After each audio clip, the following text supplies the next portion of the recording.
Bonjour à tous, bienvenue dans cette nouvelle vidéo. J'espère encore une fois que la vue vous plaira. Aujourd'hui, je voulais voir avec vous, je voulais partager avec vous un outil indispensable aux randonneurs qui est les bâtons de marche. Les bâtons de rando, ça a plusieurs avantages. Le premier, c'est déjà de garantir l'équilibre. Quand on a un bâton dans chaque main et quand on est sur des terrains un petit peu escarpés, forcément, ça nous permet d'éviter de glisser, de se retenir en cas de chute, etc. Au-delà de garder l'équilibre, c'est d'économiser de l'énergie, tout simplement. En appuyant sur les bâtons, on soulage ses articulations, on soulage ses genoux. Alors, vous savez qu'il y en a beaucoup qui disent oh, un bâton ça suffit, ça permet de s'aider juste un peu. Et en fait non, utiliser juste un bâton de rando comme ça, franchement ça sert à rien, ou c'est très peu efficace. Et en plus c'est très fragile. Dans des endroits, si vous passez dans des pierriers ou dans des endroits un peu escarpés, si vous mettez beaucoup de poids sur ce bâton, vous avez de grandes chances pour l'abîmer, pour le tordre ou pour le casser. Donc tant qu'à utiliser des bâtons de randonnée, utilisez les deux, ça sera beaucoup plus efficace qu'un seul. Si vous devez en utiliser qu'un seul, alors là, c'est pas celui-là qu'il faut utiliser,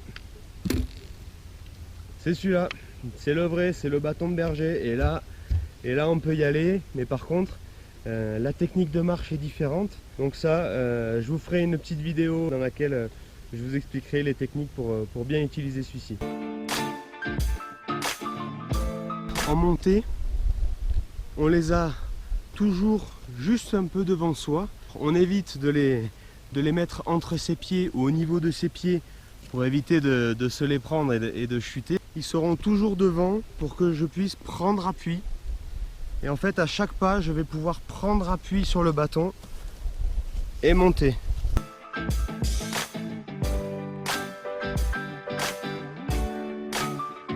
Ensuite, en descente, c'est le même principe. On les aura devant soi, mais cette fois, ils vont servir d'appui pour essayer de retenir le corps, retenir l'élan du corps vers la pente. Les bâtons de randonnée sont toujours réglables, à moins que vous utilisiez un bâton de ski. Très souvent, ça va de 115 à 145 cm. Donc ça, c'est un bâton qui est en 2 morceaux. Certains bâtons sont en 3 morceaux, mais les tailles sont à peu près les mêmes. Donc comment bien régler un bâton de rando? En fait, ça dépend de l'utilisation et ça dépend de la marche. Quand je marche sur du plat, j'ai besoin que mon bâton soit réglé à peu près à 45 degrés par rapport à l'angle de mon coude. Ensuite, si je suis face à une pente raide, forcément je vais avoir les bâtons en face de moi, donc je vais réduire la taille.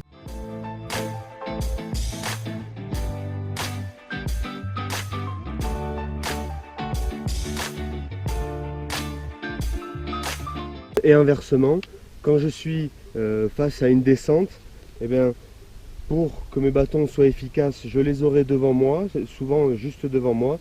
Donc cette fois-ci, je vais augmenter la taille.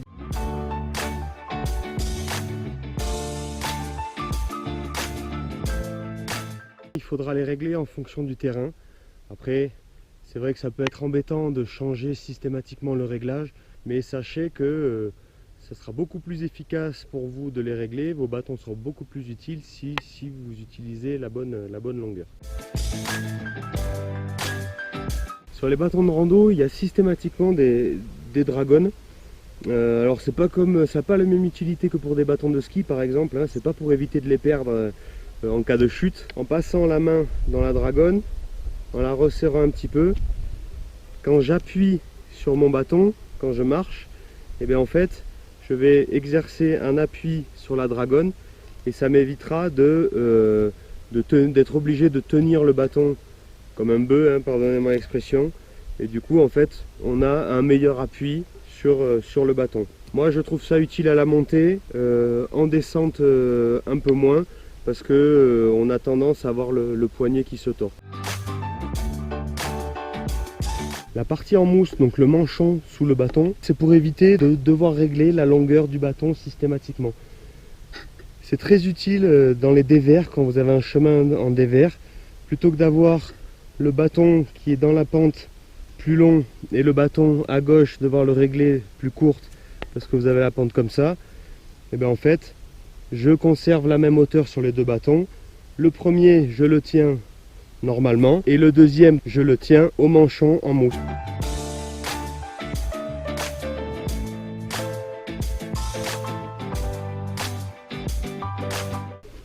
Par contre, il y a un inconvénient, c'est vrai, de ces bâtons, c'est que quand on est dans des zones rocheuses, et bien là, la pointe du bâton adhère pas sur le rocher et c'est pas très pratique. Aussi, dès qu'on a besoin de mettre les mains quand on est dans des endroits un petit peu escarpés, n'oubliez pas de les accrocher sur le sac avant de vous trouver dans la zone escarpée pour pouvoir facilement enlever votre sac à dos et les accrocher au sac pour ensuite vous servir de vos mains.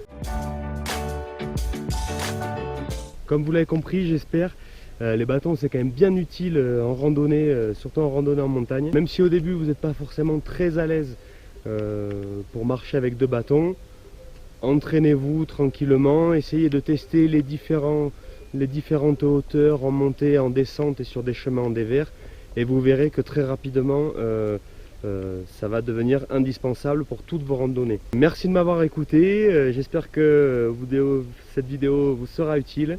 Et puis si vous ne l'avez pas encore fait, allez faire un tour sur la page Facebook et puis mettez un petit like pour rester au courant de toutes les actualités d'Inspire et puis de la rando. Je vous dis à die Schatz.